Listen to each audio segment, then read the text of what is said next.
Pa zar čovjek da prkosi, ja Rabbi, da Allaha subhanahu wa ta'ala ne prizna? Sva stvorenja znaju za stvoritelja, imaju u svojoj biti, znaju za onoga tko je tvorac. Čak i čovjek i džin koji ne vjeruje duboko u duši to ima, ali to je prekrio svojim kufrom kad se nije pokorio Allahu subhanahu wa ta'ala. Jer Allaha mora slaviti milom ili silom svako, ali odabrani robovi od ljudi, od džina, Allaha slave iz ljubavi prema uputi i osjećaju radost u robovanju Allahu subhanahu. Zato je najveća počast čovjeku robovati Allahu subhanahu. Da postaje čovjek čovjekom. Dokle god ne budeš roba Allaha, i ti ja nismo ljudima normalni, gori su životinje koji ne robuju Allahu subhanahu. Rob vlasti, kako je jedno i vidjeti na ulici, ja Rabbi, poredali svoje idole i kipove, glasajte za nas, mi smo vam vođe, dok ovo sve prođe, pa onda šta god bude. Ja Rabbi, čega u šta vodite? Čemu nas to zovete? U džennet? Niko neko ajde s nama u džennet, nego dajte nam glas. A vallahi kod Allaha je spasa, ne kod njih. Ali narod, znači kako je, čovjek će biti kolika polemika, a ja Rabbi, hoću li izaći na glasanje ili neću? A nema puno polemike ko nije klanjao sabah jutros od muslimana, šta ćemo s tim izborom, ja Rabbi? Da plaču što su u kufru proveli 50 godina od ubila komunizma, da mole Allaha subhana da im oprosti što nisu robovali stvoritelju subhana, što su se potpisivali da su nevjernicima od ubila. Zar to nije sad vakat nakon propasti te strategije, zar nije moment da shvate Bosanci da trebaju biti pravi muslimani već? Da trebaju sabah i moraju klanjati ako su muslimani? Da hoće ustati na sabah, ona musliman, Srbinu nije obaveza dok ne prihvati islam. Ali šta je s Bosancem koji kaže ja sam musliman, ali ne idem na sabah? Koliko laže daje, ja Rabbi?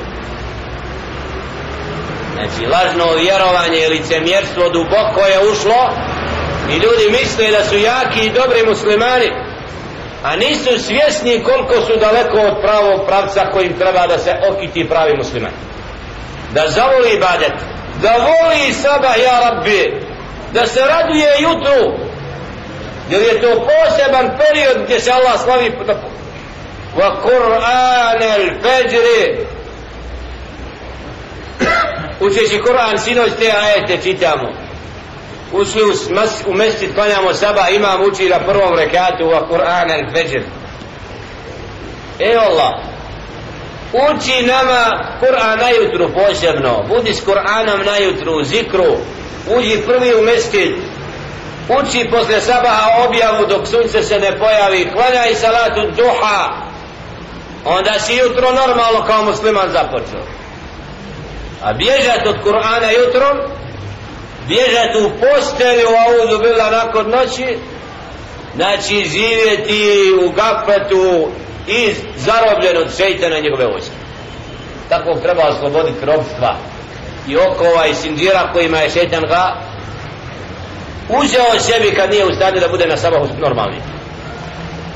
Zato nas Allah dželle šenu sačuva gafleta, posebno ovim danima koji su pred nama, jer Ramazan je mjesec gdje ga mnogi u spavanju provedu i misle da su odabrano postili, postač malo spava.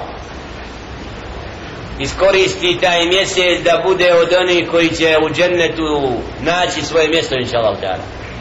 Da se pokaje za nemar i gaflet koji je bio u toku godine s njim, da ojača imanski, da može da se nosi do novog Ramazana ako ga dočeka, da nauči od Kur'ana nešto novo, da u svome srcu ojača iman, pa da na Bajram tekbir bude srce mučen i da ozarenost nura imana na srcu dokazuje da smo bili iskreni robovi u ibadetima koji su pred nama kroz Ramazan.